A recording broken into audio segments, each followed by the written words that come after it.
terakhir satu lagi kisah gimana Allah ngebelain hamba yang Allah cintai, yaitu sekelompok sahabat miskin. Kalau dalam bahasa orang Arab disebut aradhil qaum atau sufaha.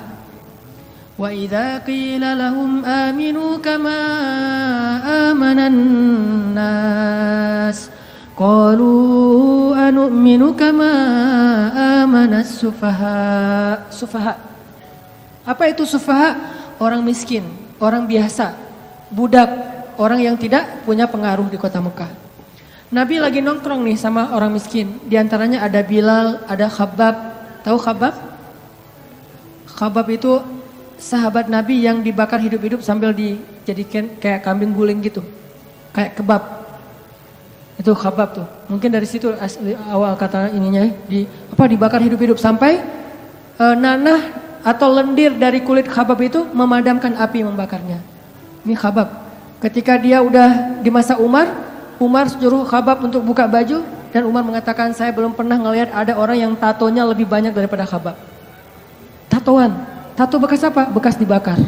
Kalau kita kan tatonya dibentuk. Ini tatonya gara-gara beriman. Jadi kalau ada yang tatoan, sesungguhnya Khabbab lebih keren lagi tatonya. Kenapa ditato? Gara-gara dibakar hidup-hidup sampai seluruh tubuhnya ada bekas bakar. Rusak tubuhnya. Bilal, Khabbab, Ammar bin Yasir, Suhaib bin Amr Ar-Rumi. Beberapa orang sahabat yang miskin. Lagi duduk sama Nabi, lagi nongkrong gitu. Nabi lagi ngajarin ilmu. Lewatlah orang-orang kaya. Ada Suhel, ada Abu Jahal, ada bapaknya Khalid, Walid Al-Mughirah, orang-orang kaya nih, orang-orang terpandang lewat pakai Alphard. Lewat aja. Lagi nongkrong, lewat Alphard yang Wildfire yang baru. Berhenti nih, turun orang-orang dari Alphard itu naik kuda onta yang paling mahal. Kenapa saya bilang Alphard? Karena emang harga ontanya seharga Alphard. Kalau kita tahu onta merah, itu harga satu ontanya paling murah 2 miliar. Lebih mahal dari Alphard ya, Ferrari lah atau Porsche.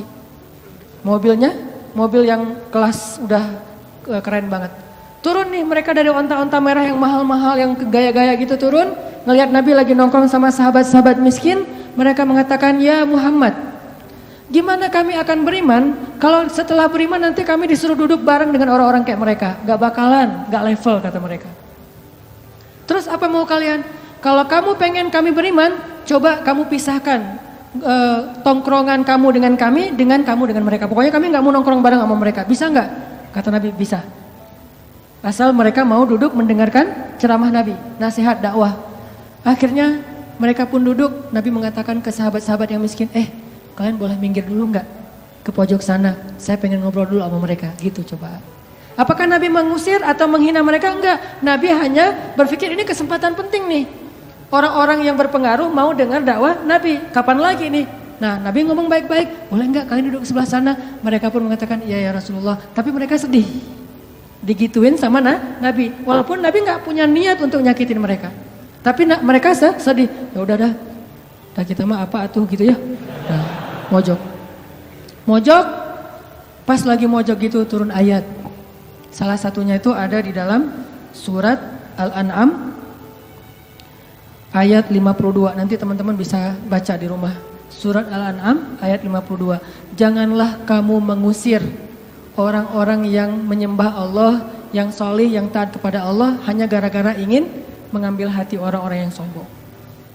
Setelah ayat ini turun, Nabi langsung meninggalkan kelompok orang-orang yang sombong dan balik ke mereka. Nabi minta maaf kepada mereka, datanglah ke sini. Terus Nabi membuka sorbannya, menggelarkan sehingga mereka duduk di atas sorban Nabi SAW. Ini salah satu ayat yang Nabi ditegur selain Abasa, At-Tahrim, Al-Ahzab, Al-Anfal. Kan Nabi banyak ayat yang beliau ditegur ya. Bukan karena melakukan kesalahan, kekeliruan. Bedain antara keliru sama salah. Nabi tidak pernah melakukan kesalahan. Tidak pernah berbuat dosa. Tapi keliru, wajar, manusia. Karena keliru itulah kita belajar. Kalau kita keliru jangan sombong untuk mau memperbaiki. Nabi juga mencontohkan kayak gitu. Nabi pernah sholat lupa. Harusnya 4 rakaat jadi 2 rakaat. Dan sahabat ikut aja kan. Udah selesai 2 rakaat, salam. Sahabat bingung, akhirnya salam juga. Udah selesai salam, sahabat nanya, Rasul tadi kita sholat model baru ya, kalau bahasa kita. Emang kenapa? 2 rakaat loh Rasul. Masa sih? Benar. Yang lain ditanya, benar Rasul 2 rakaat. Ya udah langsung bangun lagi, lanjutin 2 rakaat. Sehingga jadi contoh fikih buat kita kalau lupa tinggal dilanjutin. Gak ada sahabat yang ngomong katanya Nabi tapi sholat gak khusyuk. Gak ada yang ngomong kayak gitu. Kalau kita kan suka suuzon gitu sama ustadz, sama ulama ya. Katanya ustadz ngajarin khusyuk, tapi dia sendiri sholatnya gak khusyuk. Wajar, manusiawi banget kayak gitu. Karena salahnya ulama justru jadi pelajaran. Benarnya kita gak jadi apa-apa. Ulama salah masih dapat pelajaran. Kita benar gak dapat apa-apa. Saya pernah sholat Jeddah, sholat asar. Imamnya syekh gitu, janggotan, bahasa Arab. Jeddah di sana emang semua bahasa Arab. Ngimamin sholat asar. Ternyata lupa tahiyat. Pas udah selesai rakaat kedua, nggak tahiyat, langsung berdiri. Harusnya kan duduk tahiyat dulu, ini langsung berdiri, dari sujud langsung berdiri. Akhirnya makmumnya bingung nih. Terjadilah perbedaan pendapat di antara makmum.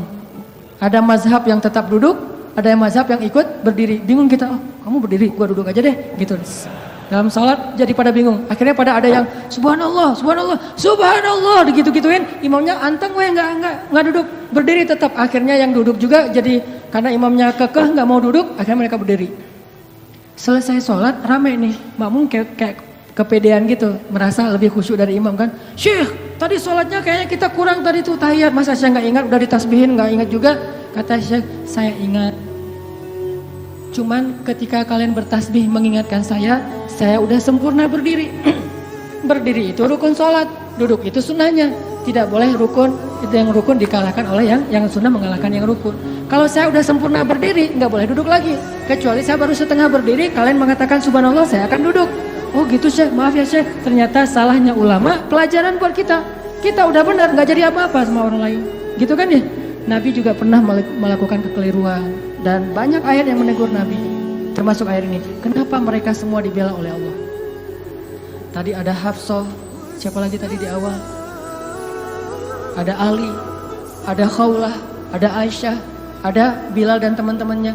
Apa rahasianya mereka dibela sama Allah Subhanahu Wa Taala? Rahasianya satu teman-teman. Coba teman-teman buka surat Fussilat, surat 41 ayat 30. Itulah rahasianya. Surat Fussilat surat 41 ayat 30. Nih, kita baca ya dikit lagi.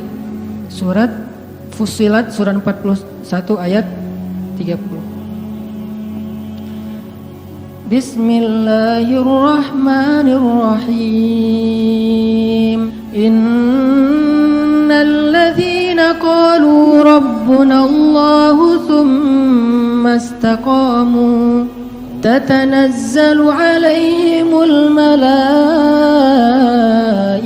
alla takhafu wa la tahzanu wa abshiru bil jannati allati kuntum tu'adun nahnu awliyaukum fil hayatid dunya wa fil akhirah walakum fiha ma tashtahi anfusukum walakum fiha ma tad'un.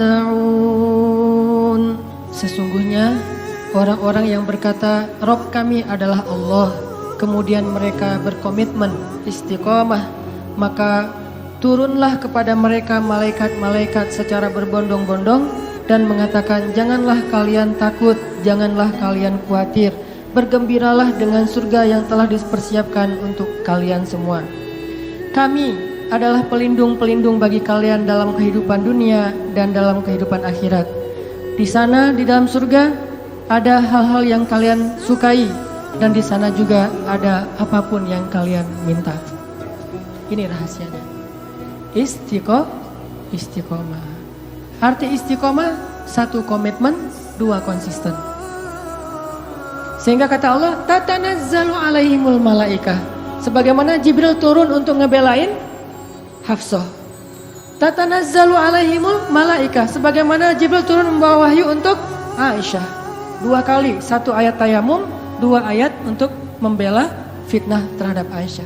Tatanazzalu alaihimul malaika. Nahnu auliyaukum. Kami yang akan ngebelain kalian, yang akan ngelindungin kalian.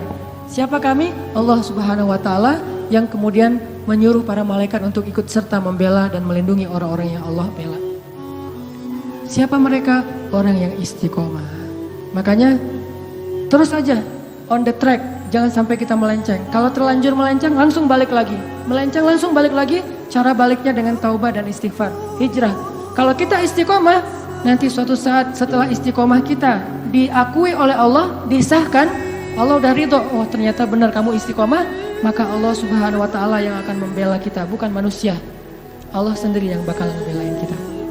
Mudah-mudahan kisah-kisah tadi bisa jadi booster buat hati kita agar lebih istiqomah, lebih komitmen dengan agama Allah. Jangan kecewain Allah, maka Allah gak bakalan ngecewain kita. Jangan tinggalkan Allah, maka Allah gak bakalan ninggalin kita.